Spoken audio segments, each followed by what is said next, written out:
د حقانی په ملاتړ د طالبانو پر کندهاري حلقې د انتقاد له وجې حکمتیار ورخطا دی. سلام، وخت مو بخیر. د پکتیا په ګردې څېړۍ کې د خلیل الرحمن حقانی په فاتحه کې د ګډون له وجې له فشار سره مخ ګلبدین حکمتیار د خپل سپیناوي لپاره په مستعار نوم قدر شناسي او اهمیت دادن به همکاري دیګران د عنوان لاندې په خپل اړوند رسنیز ادرس یو لیکنه خپره کړه. په دې تړاو د زاویه نیوز د خبر له خپرولو وروسته ژر بیرته پاک کړه.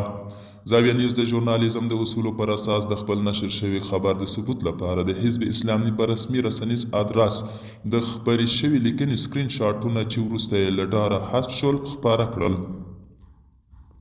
دا خبر کټ مټ د هماغه اساس پر اساس چې لیکنه لیکل شوي ادعا شوي اخباره شوي و چې له هیڅ راز دخل پرته خپاره شول.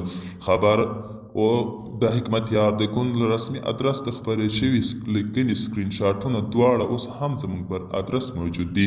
په دې لیکنه کې چې ګلبدین حکمتیار په مستعار نوم خپره کړې وه او د خپل ناکام سیاسي او احساساتي کرکټر پر اساس یې په عجله د حقانی شبکې او کندهاري حلقې ترمنځ اختلافات، د خلیل الرحمن حقانی د وژنې پر ایمان جومات د ځانمرګي برید، په دارالامان کې د کور او دفتر اخیستو او له هغه وروسته له هیواده د وتو تصمیم او د کور د انتقال پر مهال د خپل ترور پړه پر طالب مشر ملا هبت الله او د طالب په کندهاري حلقې اچوي موارد ذکر شوي.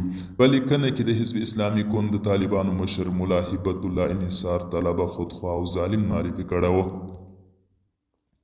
د ښاغلي ګلبدین حکمتیار یاد رسنیز رسمي ادرس له طالبانو څخه د خپلې ویرې، ډار او د پوښتنو او فشار پټولو لپاره په منافقه ډول د خپلې لیکنې پرله پسې پر زاویه نیوز غورځوي او تورونه لګوي. دوستانو، دا و د نن ورځې چمتو کلی خبر. تر بیا هم په الله سپارم.